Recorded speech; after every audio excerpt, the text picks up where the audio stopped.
It's the last day of the week, motherfuckers. Yeah. And I don't mean the week total. I mean like the first 5 days of the week. The final 5. The first, what? The final 5. That's the exact opposite of what I said. The final 5. Okay, well the first 5 in normal world is where most people work, and today is Friday, which means it's time to go out and party or sit at home and watch people read fan fiction. Yes! Yeah! That one! Or video games. Or video games. But you gotta listen to us read fan fiction first. There's no other fucking option. It's true. You are forced to do that. Yes. It's only Contractually this. Obligated. And then you can play video games. It's like doing your homework first and now, you get but a treat. yeah, so this is I your... never did that. I don't know about you guys. I never did my homework first. I was like, yeah, that's a great idea. I will not do that. Yeah. See, most children don't have a choice. Oh. My mom and dad Most. would hit me if I didn't do my homework first. Oh. It's getting real. Just That saying. origin story. Yeah. Incoming.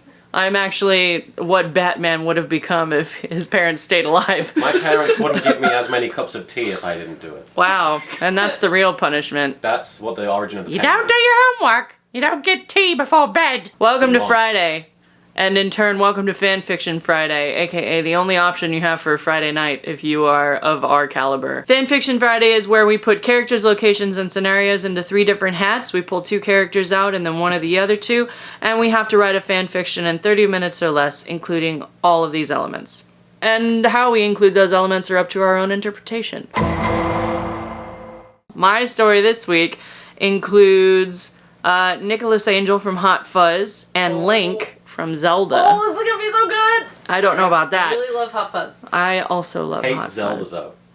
It's the worst. It's quite literally the God, worst. why are they still making those Zelda games? Ugh. People got so sick of them. At E3 every year, everyone was like, alright, get it over with. Yeah, I'm not Nintendo. excited at the idea of another Ugh. large-scale Zelda game at all. Yeah, no. More It's Zelda, certainly come on. not. Yeah. More Wii play or Wii music, come on. Yeah, definitely. I mean, like, I'm way more interested in Wii Tennis, honestly. Just keep throwing amiibos from Animal Crossing at us and, you know, that's what people want. None of this Zelda I don't know, shit. honestly, if I had to be 1000% honest, I wouldn't even want a new Animal Crossing game, just more Animal Crossing More figures, amiibos, you know? more merchandise related to it, less actual games. Content. Yeah. But so yeah, Nicholas Angel and Link are going to be in an evil mirror universe suggested by Jonda9950, and the was redemption. And like, Of the I'm Red, excited! of the Red Dead variety. I'm so sad because when I drew this, I was like, oh my god, I'm really excited by this. This is a great idea. And then I was like, wait, I have 2 heroes. I don't know how to make this work, like, and what? So, this is my attempt at putting these all together. Are you sure about this, Nicholas? The concerned voice of his partner in life and crime fighting cut through his thoughts. Angel turned to Danny, placing his hand on his cheek and stroking it with a thumb. Danny placed his own atop it, closing his eyes dramatically as he savored the feeling. What? This is the best. Well, this was alternate dimension. This is like Not what? yet. Okay. Well, it is an alternate dimension wherein they got together. Oh. Someone argue that's our dimension. I mean, depending on how explicit you want your canon. I've never been more sure of anything in my life, Nicholas said, planting a quick kiss on Danny's lips, aside from when we first met. His boyfriend blushed deeply, and Nick could feel the heat in his palm. Pulling away, the hero rested his hand on the hilt of his sword and adjusted his tunic, a proud, smoldering red that stood out brightly against the green of the landscape surrounding the castle on the hill, which overlooked a bustling city marketplace. Taking a deep breath, Nicholas Angel took his first steps towards the rest of his life. I don't know about you guys, by the way, but the red tunic was my favorite in Ocarina of Time. No? Not a fan? Why didn't you like it? Which one was your favorite? I mean, it's a sound argument. Yeah, It is definitely a sound argument. But which one is your favorite? You guys don't care? Are you kidding me? Like, I would prefer spend... Majora's Mask where I got to change form. I didn't care about the tunics. So. I mean, I didn't like Majora's Mask, though. I didn't like all my work being undone. It was too sad. It's not undone. It is undone. It's done because... If I reset it, I have to still go... If I want to go to Lon Lon Ranch, I have to blow up the wall. Or whatever it was. Oh, no. Yeah. It was hot. It was sad. I couldn't go say hi to Malin. A short, silent blonde man waited for him at the gate, adorned in glimmering armor from shoulders to toes. A green sock hat rested proudly on his head, indicating his forest ancestry. Are they called sock hats? I don't know what they're called. You just made that up? I did. Because that's awesome. It's like a sock It's hat. a sock hat from now on. It is a sock hat. All right, well, a green sock hat rested proudly on his head, indicating his forest ancestry. The blonde grunted after opening the door, beckoning the man to follow him through the massive entryway and into the throne room. Upon entering, Angel's eyes fell upon their king, the banana. No, no! The king is a banana! King Banana Milkshake! He's just a giant piece of fruit sitting in the middle of a throne, like just resting on its side, and they're like, she's sleeping. Upon entering, Angel's eyes fell upon their king, the benevolent Ganondorf, dark skin swallowing the light that touched it. He smiled at his subjects, extending his arms in greeting. Hello, my good citizen, Ganondorf greeted, stepping towards his visitors. Oh. I see you've already met Link, my chief of security. How may I serve you today, subject? Well, sir, Nicholas began after clearing his throat, I was just here to tell you that I was the winner of the tournament, which I believe entitles me to a day as king. The Gerudo smile widened at the mention of the competition. Ah, yes, of course. Angel, was it? Every time I see the word angel, I want to say angle. That's a joke. From the movie. I'm so glad you've made it. Today you shall be given free rein to run the kingdom how you see fit. The first thing on my schedule is a meeting with those responsible for a supply of food and water. I don't know what Ganondorf sounds like, by the way. This is what benevolent Ganondorf sounds like in my fucking head. Banana Dwarf! Bananadorf. Hey, you know what that king of the Gorons has that the other kings don't have? What? A great big bushy Beard.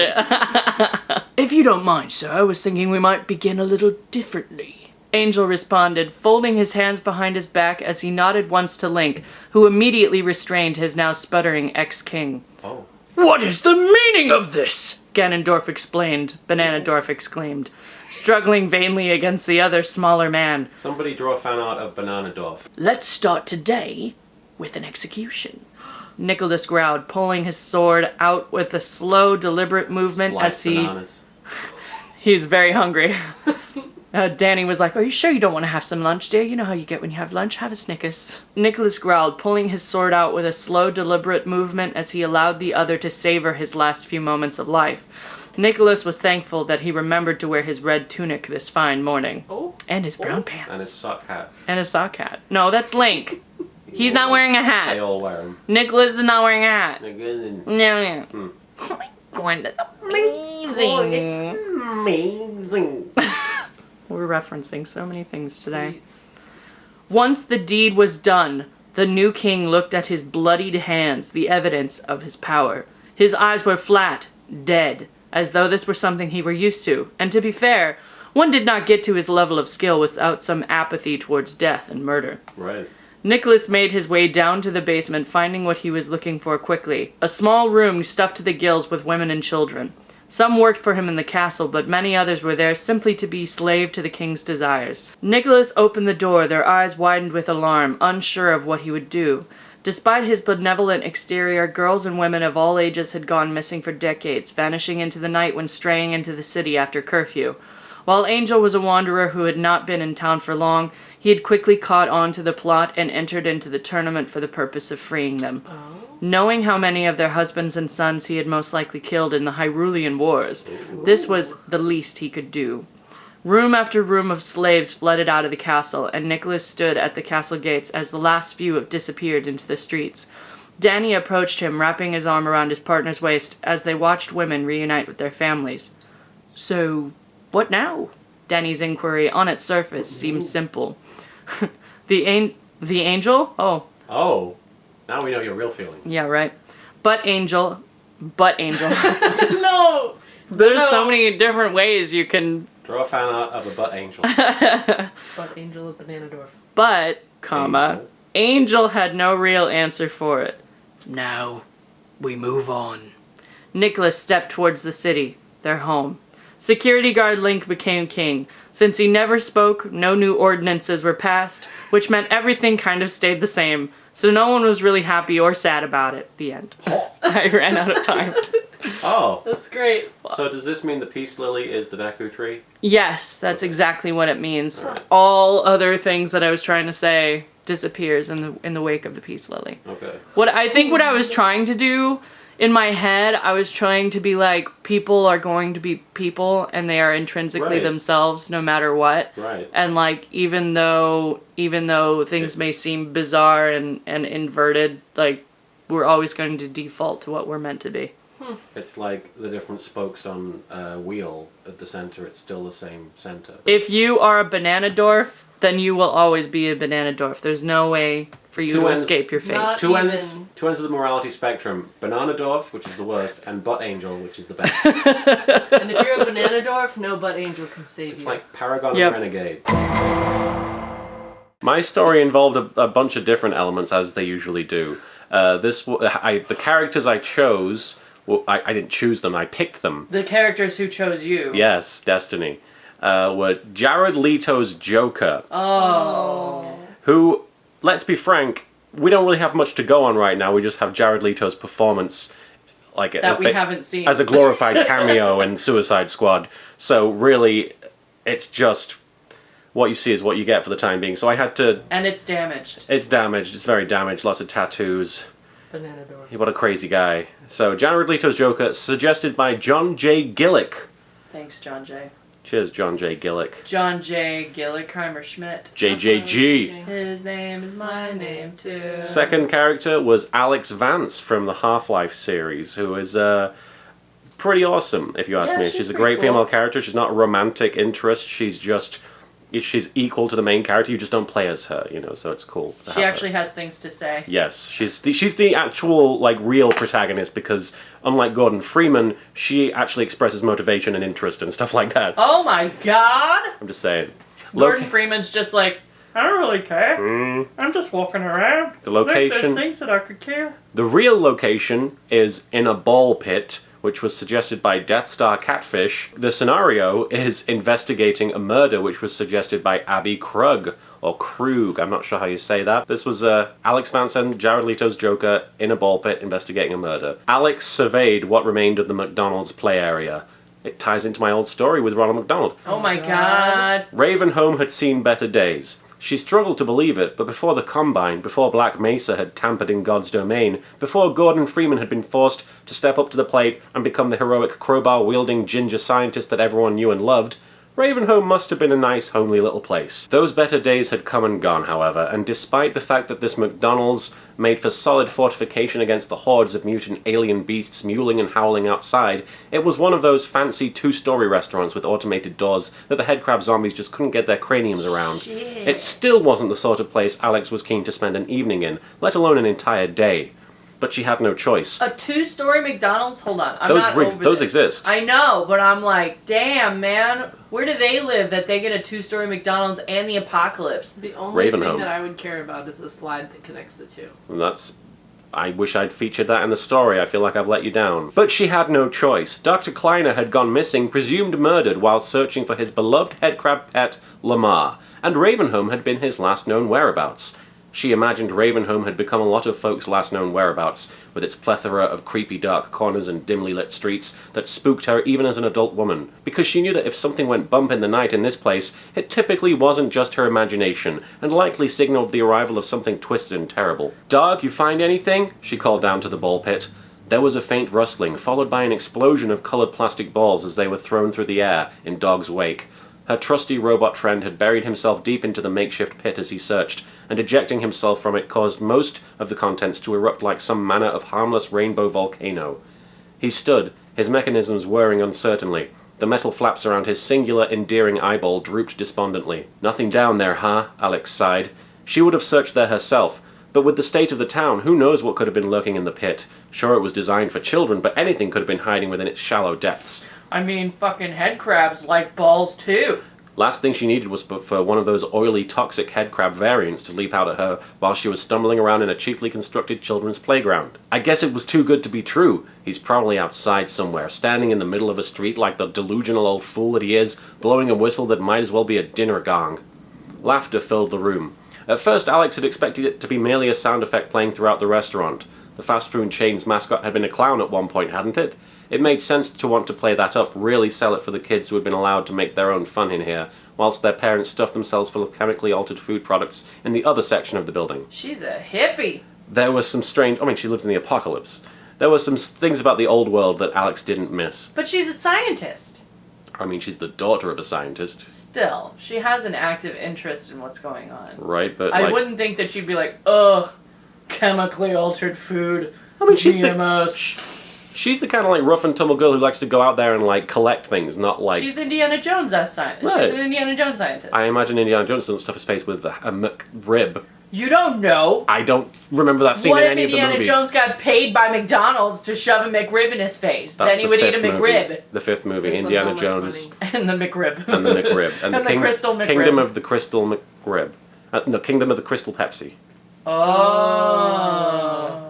Dog had scooped her up in his long robotic arm haphazardly crafted from a few dismantled construction vehicles and was lowering her down to the ground floor of the restaurant through a hole in the floor that definitely wasn't in the building's blueprints. Something must have exploded here. A stray grenade from that mad preacher who lives hereabouts, perhaps. It didn't matter.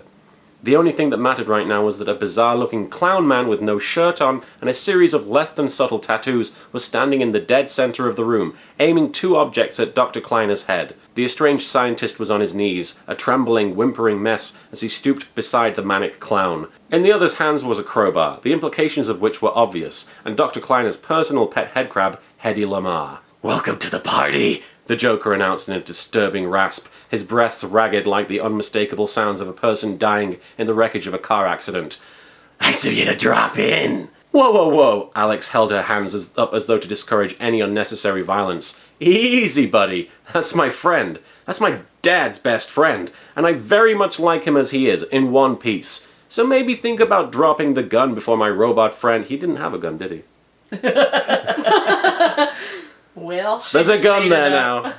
So maybe think about dropping the gun before my robot friend right here turns you to mulch. What? I don't have one. Where do you see a gun here? This is what happens when you have a 30-minute time limit. You forget what objects exist in the room. "I never was much for mulch," the Joker roared with laughter, and he turned his head to display a single sentence stenciled onto his jawline. It read, "I am not much for mulch."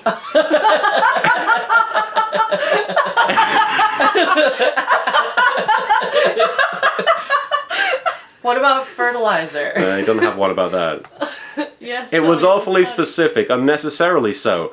"Does that work for you? Telling people to do things or else your robot'll kick their butts?" "Usually," Alyx shrugged. Dog stood defensively by Alyx's side, ready to pounce at a moment's notice. 9 times out of 10, the threat is implied enough that I don't have to make it. "Well, you could tell it to stand down." The Joker placed his hand to his mouth, mimicking the action of silencing someone. A tattoo of a cartoon mouth had been drawn beautifully onto the back of his pale hand, creating quite the eerie effect. "Because you and I both know that if he so much as moves wrong, he's liable to bring this whole place down on top of us. And as fun as that would be, it would prove quite deadly for you." Crazy laughter. Crazy, goofy guy. I'm so method. Yep. Alyx lowered her hands and gave Dog a look that insisted he too stand down. The lunatic clown was right. Dog had a tendency to bounce and bound across the battlefield, and right now that battlefield was an already structurally compromised McDonald's outlet. It was too risky. "What do you want with Dr. Kleiner? Can he help make you not... whatever the heck is wrong with you?" Alyx asked, puzzled. Good question. "No." Can he make you like the original Joker? "No," the Joker responded, gums spread about his shiny grill. His behavior implied that he was some sort of brainy criminal mastermind, but his appearance gave him the look of a 2-bit hoodlum. More henchman than supervillain. "I just want to watch people squirm." With that, he dropped Lamarr onto Dr. Kleiner's head. The ensuing scene was a sad one. Lamarr tried in vain to latch onto Kleiner's balding skull top, thrusting eagerly against his face like a character in an erotic fanfic. Oh. It was to no avail. The clown criminal watched with increasing disappointment as the head crab failed to meld with its attempted host. What the hell am I looking at? The Joker growled under his breath. Good question. Funny, Alyx remarked as she sprung across the room and decked the villain in the gut, causing him to drop both his weapons of choice, didn't specify that time, and himself to his knees. I imagine the tattoo artist said the same thing when you showed him those designs. After a few seconds of writhing, Lamar detached harmlessly from Kleiner's head and leapt into Alyx's arms, where she cradled the harmless, de-beaked creature. It hissed and squirmed in satisfaction against her, and she couldn't help but smile. There's so many erotic implications going on in this scene. It's a cute pet. Sometimes Ravenholm wasn't so bad. The end. Oh, pets don't writhe against you. Well, it's a head crab. She writhes! She writhes all the time against us! She was writhing against me in the first part of this video. There is footage of it. So, my story this week is Kyosuke from Madoka, which was recommended by Spooky Rose VA. Who voiced that character in the English dub? You voiced it! He voiced it. No. You! Me? Lady! Oh! It was you! You voiced Kyosuke. And then the next one is Link, who was recommended by Alyx Meza. 2 Link stories? 2 Link stories. I guess I put in multiple Link suggestions. Well, which Link is yours? Classic Ocarina of Time Link? He's a tiny, I think he's the toonish one. Are you sure? The Toon one? Toon Link? And then the place was WrestleMania. And then a drunken fight who is recommended. It was recommended by King of Prosecutors, Good which job, has King of been Prosecutors. a very popular selection. Going to WrestleMania was not Kyosuke's idea of fun, but the pain of having his violin-playing hand be crushed had made his emotional state confuse him into thinking that seeing the pain of others might somehow soothe him. Alright. He was a delicate being, and being in very close proximity to the insane masses was slowly reminding him why he had a strange feeling about coming to this event in the first place. Insane masses. Yeah. Yeah. You said I'm an insane person. Yeah. I like wrestling too. I consider myself Martin, insane. okay. You go into the bathroom and you talk to yourself in Merrick's voice. Pretty insane. Okay. Just as he was about to get up and leave, he noticed a young boy sitting near the front by the ring. There was an empty seat next to him, and he had appeared to be by himself. While it probably wasn't a great idea to take a seat he knew wasn't his, he was feeling so alone and distanced from everyone that he decided making a new friend in a foreign place might be nice. He began descending the steps to sit with the young blonde-haired child clad in green, and just as he turned to the row, a menacing look was shot his way. The look on Kyosuke's face was pathetic enough that the young man soon realized there was no threat in him coming to join. Link uncrossed his arms and gestured to the seat that Kyosuke was now slightly afraid of. Yep. Cautiously, Kyosuke sidled his way down the row to the seat, accidentally tipping a few drops of beer onto a very intoxicated attendee. "What the fuck, dude?" "I'm so sorry," Kyosuke said, bowing his head slightly. His eyes widened as the man shot up and swayed slightly with the drunkenness hitting him in full effect as he stood. "I have to sit through Roman Reigns and Baron Corbin for some fucking reason, and you make me lose my precious sip of the only thing getting me through this match. Fuck you!" he said, swaying harshly as he leaned forward to point a finger in Kyosuke's face, missing and jabbing the back of another person who was equally drunk. Before he could apologize, the man he poked was at his feet and screaming as if charging to become a Super Saiyan. You should call this story the Finger Poke of Doom. Wrestling fans will appreciate it. The Finger Poke of Doom is what this story is called. Alright, let's start over. "Whoa, calm down, guy," the drunken man said. Link, without being noticed, had stood up, pushed Kyosuke to his seat, and put himself between the two men. Link said to the two men who were glaring with daggers at each other, too drunk to remember why. With each word, he sliced his hand through the air and eventually went to a resting position, assuming that the situation was dealt with. The would-be Super Saiyan had been grunting during Link's explanation, and instead of yelling to voice his frustration, he launched his body at the other drunken man, lying into his face with multiple blows. Kyosuke was very uncomfortable with the violence coming outside of the ring, and so moved to the only place he thought was safe, which was unfortunately for him over the protective barrier by the broadcasting table. What? The Spanish broadcasting table? Just as he moved to stand by the men who wore headsets, Roman Reigns threw Baron Corbin onto the broadcasting table, which collapsed onto his foot, shattering the bones in it instantly. Writhing in... Who? Baron Corbin. Roman Reigns threw Baron Corbin onto the broadcasting Corbin's table. foot is hurt.